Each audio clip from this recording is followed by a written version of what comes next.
Hello, people of YouTube. My name is Steve Gray. Thank you for watching. Today we are talking about Bleach Thousand Year Blood War, Episode 29, or Bleach Thousand Year Blood War, Part 3, Episode 3.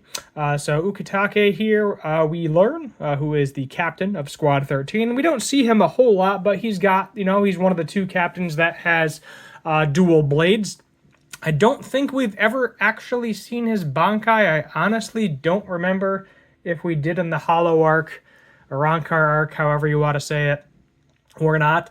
But apparently when he was a child, he had an incurable lung disease, which is kind of hard to believe because I feel like they can cure anything in the Soul Society, even replacing organs. From, was it the fifth squad captain there, if I remember correctly, crazy paint guy, or Uehara. You would think one of them would be able to be like, oh, yep, here's some new lungs. Here, there you go, have fun. Kind of like a transplant, but who the heck knows? But apparently he was implanted with the right hand of the Soul King, which is like stability, power, you could say. It's more so stability than power. And he has the ability to release that back to the Soul King. So he does that, stabilizing the Soul King, or he may try to heal the Soul King. Didn't work.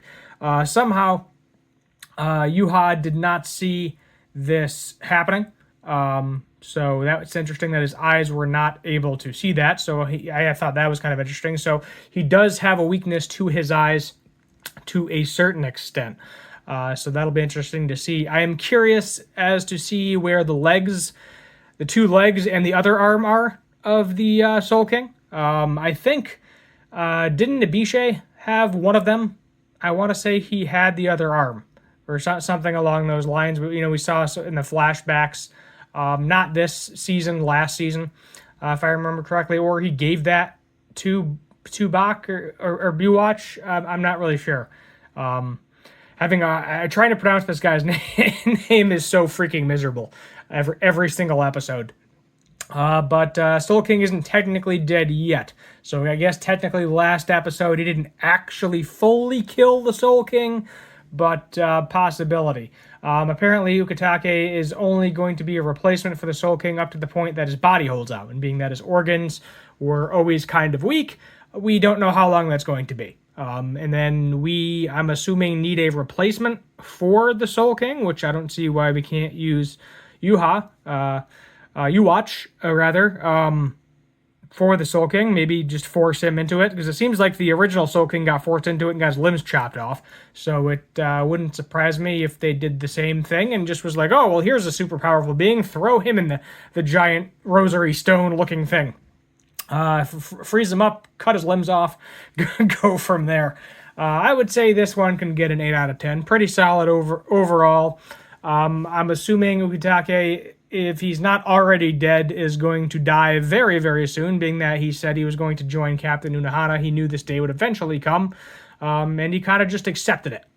So it'll be interesting to see how that plays off, but I'm assuming he's sacrificing himself for the stability of the Soul Society, Huaki Mundo, and the living world. Makes sense to me. So, yeah, there it is. There you have it. I think we're just going to get some more fighting next episode, and we got to figure out who's replacing the Soul King. That's my best guess. It seems like they're doing stuff and not 100% in the manga. I think being that the author of the manga, he was sick, which I was not aware of when writing the manga. He was kind of rushing it and doing it fast. So now that I'm assuming he is in better health, he is kind of right on the anime, making sure every episode is perfect to his liking. And maybe he's going to correct some things and maybe drag some things out or explain some things more, rather. What is going to happen with the rest of the season. I don't know if this is going to be the final season. We got 10 episodes left, so it wouldn't surprise me if it was, we get 10 episodes and we're done. But I guess we're just going to have to wait and see. Schedule-wise, moving forward, Bleach is going to be on Saturdays. That's really the only change, being that My Hero Academia, as you know, is over. Been over for a week at this point, so being that Bleach comes out on Saturdays, I can start doing the shorter Bleach videos on Saturdays. Still Tower of God on Sunday. Still Ray Zero on Wednesday. And then we are going to be finishing up Kite Man here in the next week or two as well. I think I have 2 episodes I have to watch and do videos with still. So until next time, subscribe, and as always, have a good one.